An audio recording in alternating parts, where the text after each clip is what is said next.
Dito kami sa Puting, sa elevated U-turn, no?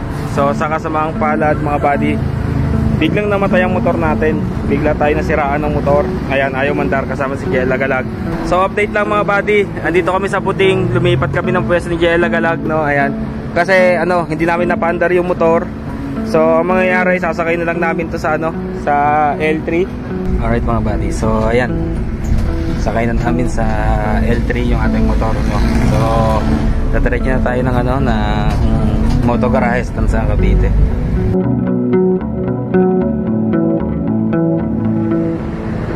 Alright mga buddy, yun, kasama ko Jella Galag Motovlog.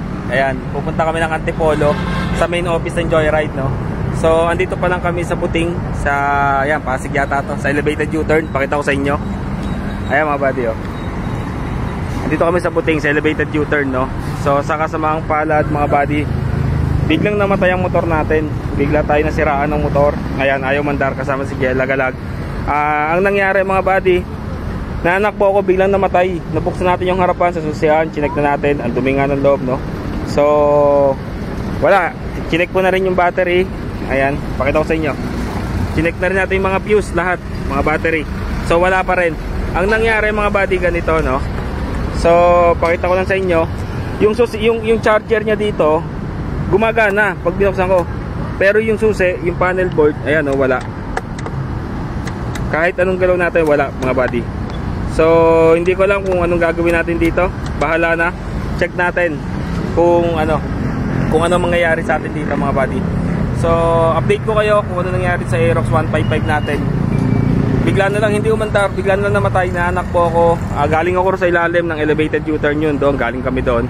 Bigla namatay sa gitna. So ngayon, eto, hinahanap natin solusyon kung paano gagawin. Kasi talagang wala talaga siya, oh. Deads, di ba? So update lang, deads talaga siya. Hindi ko lang kung bakit, kung ano nangyari. So alamin natin mga buddy. Kapag hindi ko mapandar to, isasakay na lang siguro natin to sa sasakyan para madala sa moto garahe kay parang Edward, para ma-check natin kung ano yung kailangan gawin dito. So buti na lang kasama ko Jella Galag Motovlog dahil papunta nga kami sa ano, sa main office ng Joyride sa Antipolo dahil mag-update kami. Sa kasamaang palad, namatay ang motor natin, nanakbo, bigla na lang namatay. So hindi ko lang kung ano nangyari, alamin muna natin mga buddy. Alright, so balikan ko kayo mamaya mga buddy kung anong gagawin dito sa motor natin. So hindi ako naka-vlog kanina kasi wala pa nga tayong camera, no? Bali nang hiram lang ako kay Jella Galag ng camera ngayon para ma-documents natin to kung anong mang gagawin dito sa motor natin. Sana umandar, sana mapaandar para makauwi tayo ng maayos. Kung hindi, yari tayo. Alright, so balikan ko kayo mga buddy. So update lang mga buddy, andito kami sa Puting. Lumipat kami ng pwesto ni Jella Galag, no? Ayan, kasi ano, hindi namin napaandar yung motor. So ang mangyayari, sasakay na lang namin to sa ano, sa L3. So hinihintay lang namin sasakyan para maisakay natin to dahil hindi natin makapatakbo. Ayan, so mag-aantay tayo ng mga sasakyan ngayon. Alright, diretso na to ng ano, moto garahe sa shop kay parang Edward. Ayan, so ay hindi pa kuya. Ayan, no, di ba? May nagtatanong kung habal tayo, hindi naman tayo naghahabal. But anyway mga buddy, eto. So hintayin lang natin yung sasakyan. Update ko kayo kung ano naging sira ng motor natin. Nalubak lang ako eh. Ha? Habal. Habal daw eh. Nagpapahabal eh. Eto oh. Ayan, so hindi kami naghahabal. Anyway mga buddy, update ko kayo kung ano magiging issue, ano naging issue ng motor natin, ng Aerox 155 version 1, kung bakit siya namatay. Nananak po ako, biglang namatay, biglang nawala. Ayan, so balikan ko kayo mamaya. Alright mga buddy, so ayan, sakay na namin sa L3 yung ating motor, no? So tatarik na tayo ng ano, na moto garage sa Cavite. Yan, so ngayon salamat kay Arman dahil tinulungan tayo mga buddy. Ang bigat buhatin. Update ko kayo kung anong magiging resulta rito, kung anong magiging diagnose ni parang Edward sa moto garahe. So andito pa lang kami sa Pasig ngayon mga buddy. Alright, so balikan ko kayo.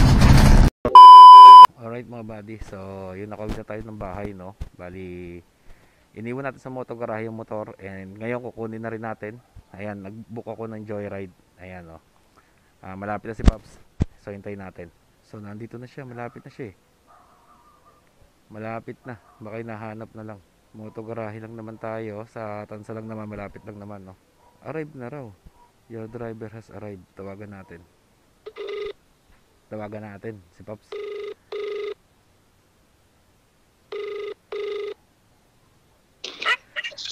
Hello. Hello po. Pops, ako yung nag-book. Nandito ako sa Black. Akala ko, 550. Oh, hindi kasi mapin eh. Hindi ko mapin. Okay, sige. Oo. Bali pang ilang Black kanto. kayo, sir? Ha? Black. Okay. Oo, bali. Kanto lang. Oo, andito lang sa susunod. Thank you, thank you. Yep. Hindi kasi mapin. Akala ko kayo nag-note eh. Yeah. Pops, bag mo bukas oh. Baka malaglag ang cellphone mo.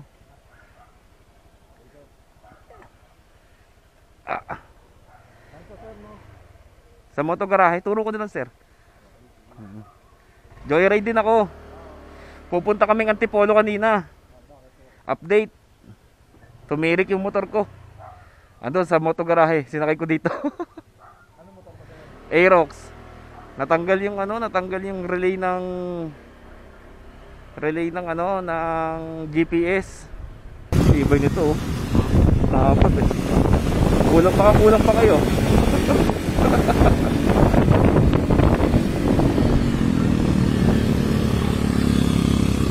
Ayan, kanan tayo po. Ayun lang yan po, maraming motor. Sa kaliwa.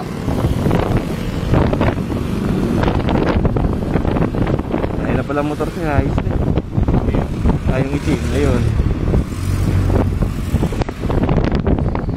Ayan.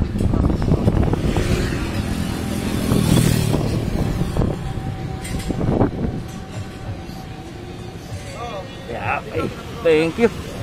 Thank you, Pops. Ingat. Kamusta? Okay na. Ano nangyari? Mandal eh. Ha? Galis na mandal na. Pag-alis ko ah. Ay, pare Edward.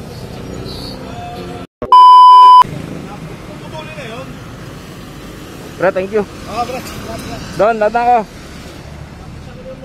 Alright mga buddy, ayan. Ayan ang motor natin. So, simula nung hinatak natin yan, sinakyan natin sa L3. Simula doon sa Buting, no? Sa C5. So ngayon, ayan, may panel na. Okay na. Uy, ma-under na siya ulit. Ma-under na mga buddy. So, mamaya sabihin sa inyo, wala naging problema nito. Ayusin na natin to. Alright, uwi na tayo. Goods na goods. Yeah. Grabe.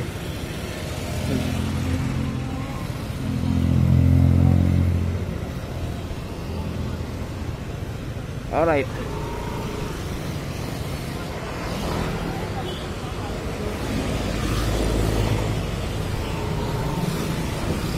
Pre.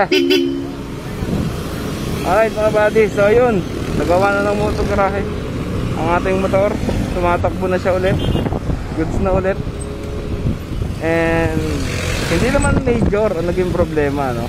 So ito, payo lang sa mga maglalagay ng GPS sa motor nyo. Ito, yun ang naging issue mga buddy.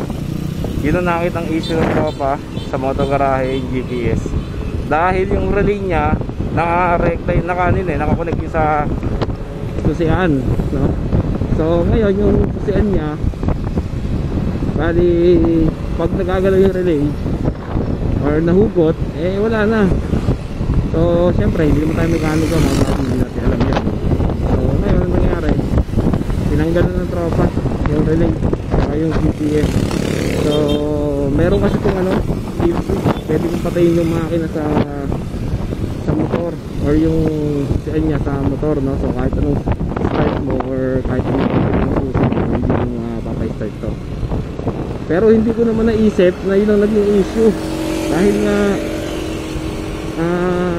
parang hindi ko naman ginagalaw, diba? Siguro nung nalubak ako mga buddy, eh yun, natanggal, no? So nakapag-vlog tayo ngayon mga buddy. Shoutout si Gela Galag Motovlog sa nagpahiram sa atin ng camera. dahil wala pa tayong camera hanggang ngayon. Ayan, shoutout sa'yo. Ayan, salamat po pa, pahiram mo. Uy.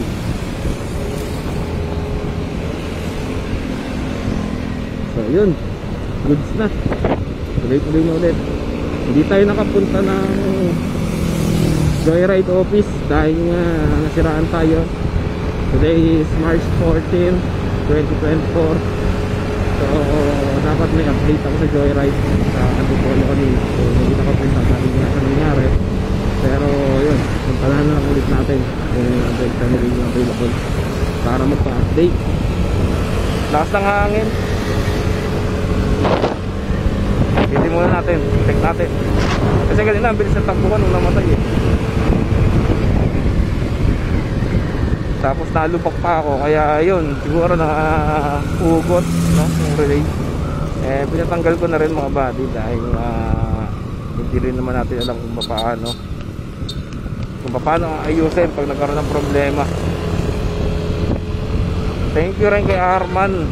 Ayan, Arman Mamba, salamat, no, dahil nasundo mo ako sa Pikutan dito sa sa Buting. Papuntang Pasig yun eh, papuntang San Joaquin. Eksakto naman, paglabas ko ng elevated U-turn mga buddy, namatay yung motor natin. Naanakbo ako, biglang namatay, shutdown. Eh, ang pinagtatakahan ko kasi doon, walang display yung panel, pero yung cellphone ko nagcha-charge pag binuksan ko. Kasi di ba ang Aerox version 1 meron namang yan, meron namang built-in charger yan. So gumagana, may kuryente. Chinek ko lahat ng fuse, chinek ko lahat ng connection, okay naman. Nakakapagtaka lang bakit gano'n nangyari. So inalis na natin yung ating GPS kasi matagal na rin naman yun, magpo 4 years na yung GPS na yun, no? So inalis ko na. Ayan, traffic. Nakapag-vlog tayo mga buddy, nakapag-vlog. Alright, dati pagod ko. Isipin mo ba naman, tumakbo kami ng Cavite hanggang Buting. Sa Buting na ako nasiraan, tapos kinarga namin sa L3. Tapos nung kinarga namin sa L3, naka center stand, hindi ko naman siya tinalihan kasi nga hindi mo natin alam, di ba, na maganda mangyari, walang tali. Eh pagpipreno nung L3, sumasama na, tatanggal yung center stand, bumabagsak, natikpan tumaupo din na lalayan ko. So ang bigat ng braso ko. Pero goods na, at least kahit pa paano, ito, di ba, makakaano na ulit tayo, makakabiyahe na ulit tayo. Alright, so shoutout sa Motogarahe MC Scooter, shoutout pa rin Edward. Ayan, ilagas mo, salamat sa inyo mga buddy. At okay na ulit ang motor natin. Hanggang, alam nyo naman, no, kapag may problema motor natin, sa inyo lang ako tumatakbo. Wala namang ibang shop na umahawak. Ako po, ayaw mag helmet, may habok ng bata, nakatagilid pa. Ayan. So yun lang mga buddy, sa mga gumagamit ng GPS sa mga motor nila mga buddy, make sure lang na okay yung pagkakakabit ng relay, lalo na kung may kill switch sa mga cellphone nyo, no? So mahirap na, baka kagaya nangyari sa akin. Ang layo-layo natin, di ba?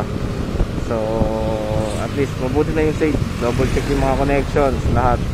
Kung may mga sakit na maluluwag, alam nyo na gagawin dyan mga buddy. Alright, so yun, actually matagal ko nang iniisip yung relay na yun matagal ko nang iniisip na tanggalin pati yung GPS, no? Kasi nga matagal na siya eh.